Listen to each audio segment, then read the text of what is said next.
అఘోరియే కాదమ్మా, చాలా మంది ఉన్నారు అలా. ఎగ్జాంపుల్ మనకి లైవ్ ఎగ్జాంపుల్ ఇప్పుడు మనం అనుకున్నాం వీళ్ళ మానసిక స్థితి సరిగ్గా ఉందా, వాళ్ళ దగ్గరికి వెళ్ళే వాళ్ళ మానసిక స్థితి సరిగ్గా ఉందా లేదా నా డౌట్ వస్తుంది. వీళ్ళ పాటికి వీళ్ళు వెళ్ళిపోయి ఉంగరం పెడితే వీడికి 10 లక్షల కోట్లు వచ్చేస్తాయని వీడు అనుకుంటే, అంటే కష్టపడకుండా ఈజీగా సంపాదించి ఆవిడ చెప్పినట్టు ఈజీగా అన్ని సంపాదించుకోవడానికి. అసలు ఇంకొక విషయం చెప్తా, సర్వసంగ పరిత్యాగులు అంటే అసలు కంప్లీట్గా వదిలేసిన వాళ్ళు, ఈ ఐచ్ఛిక సుఖాలు అవన్నీ వదిలేసిన వాళ్ళు, అలాంటి వాళ్ళే కదా అఘోరికి వెళ్ళేది. మరి ఇప్పుడు జనాలు సర్వసంగ పరిత్యాగులలో ఆ గుల మాత్రమే చూస్తున్నారు తప్ప సర్వసంగ పరిత్యాగులు అనేది చూడట్లేదు. ఇప్పుడు ఆయన ఒక అంటే డెమోన్స్ట్రేషన్ అయితే ఇచ్చాడు, నాకు ఏవి ఆశలు లేవు అందుకనే ఆయన కోసేసుకున్నాను అని చెప్పి చెప్తున్నాడు. సరే, కోసేసుకున్న ఆయన కోసం వీళ్ళెందుకు కోసుకుంటున్నారు అనేది మనకు అర్థం కావట్లేదు.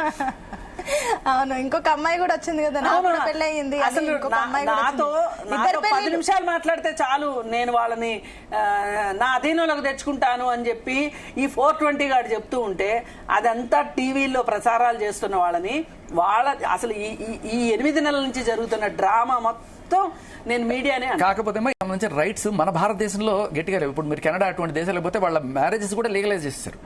సో ఇప్పుడు ఒక చాలా చర్చనీయాల్సిన విషయం, న్యాయ కోదులు పట్టించుకోవాల్సిన విషయం ఏంటంటే, వీళ్ళకి సంబంధించి చట్టాలు లేవు. ఇప్పుడు ఈయన పెళ్లి చేసుకున్నాడు, ఈయన మోసం చేశాడంటే ఈయన మీద కేసు పెట్టడానికి ఆ సెక్షన్, ఇప్పుడు డబ్బులు తీసుకొని చీటింగ్ చేశాడంటే ఆ కేసులు పెట్టచ్చు. కానీ ఈయన పెళ్లి చేసుకుని మోసం చేశాడంటే ఈయన ఈవిడ వాట్ ఎవర్, సో లేవు చట్టాలు లేవు. ఎందుకంటే ఆయన హీ కెనాట్ డూ ఎనీ సంసారం, కాబట్టి ఆయన మీద ఎలా కేసులు పెడతారు అనే దీంట్లో ఉంది. కానీ ఇక్కడ ఒక క్వశ్చన్ ఏంటంటే, ఇప్పుడు ఇతన్ని గురించి అందరికి తెలుసు, ఆయన సంసార యోగ్యుడు కాదని చెప్పేసి అది అందరికి తెలిసిన విషయమే.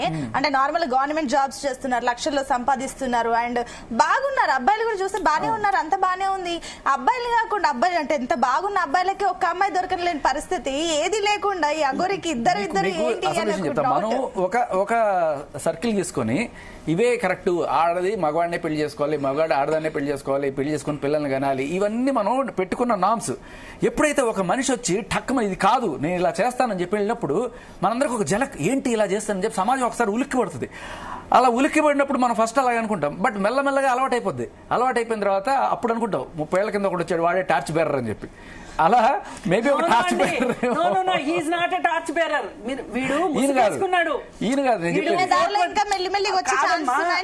ఈయన కాదు ఆవిడ టార్చ్ బేరర్. ఎందుకంటే ఆవిడ నాకు ఇష్టం వచ్చినట్టు నేను బతుకుతాను, మీరెవరు నన్ను క్వశ్చన్ చేయడం, పోతాను. వీళ్ళిద్దరూ కలిసి ఆశ్రమాలు కట్టుకుంటాము, దోపిడీ చేస్తాం అంటున్నారు కాబట్టి మనకి అభ్యంతరం. ఇప్పుడు ఈ దేశంలో చాలా మంది ఎల్జీబీటీక్యూలు పెళ్లి చేసుకుంటున్నారు, ఎవరికన్నా కాదంటున్నారా?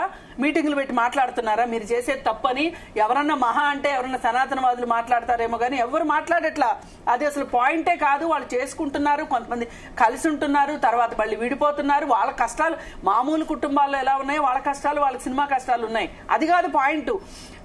ఈ అబ్బాయికి ఈ అమ్మాయి అట్రాక్ట్ అయ్యింది కేవలం ట్రాన్స్జెండర్ గా మాత్రమే అట్రాక్ట్ అయితే మీరు చెప్పింది కరెక్ట్.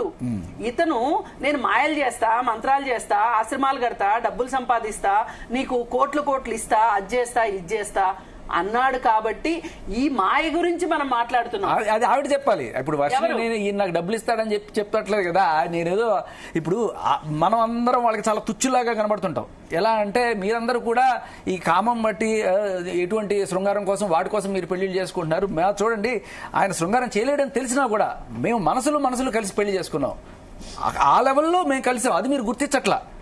మీరు గుర్తించాల్సింది ఏంటి? మీరందరూ కూడా తుచ్చమైన సంసార దీంట్లో పడి పోలాడుతున్నారు, ఆ రొచ్చులు పోలాడుతున్నారు. మేము అలా కాదు.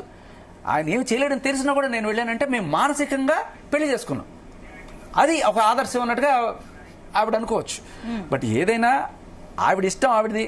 నేను ఆవిడ ఇష్టాన్ని తప్పుపట్టను. ఆవిడ మనం మానసిక రోగి అనేది చర్చించడం కూడా నాకు ఇది లేదు. బట్ ఈయన చేసేది మోసం అయితే మాత్రం ఖచ్చితంగా అఖాడా వాళ్ళు ఇంకా ఆ సంస్థల వాళ్ళు ఖచ్చితంగా వచ్చి మాట్లాడాల్సిన పరిస్థితి. ఎవరో 2-3 సమాజాలు మాట్లాడుతున్నారు కానీ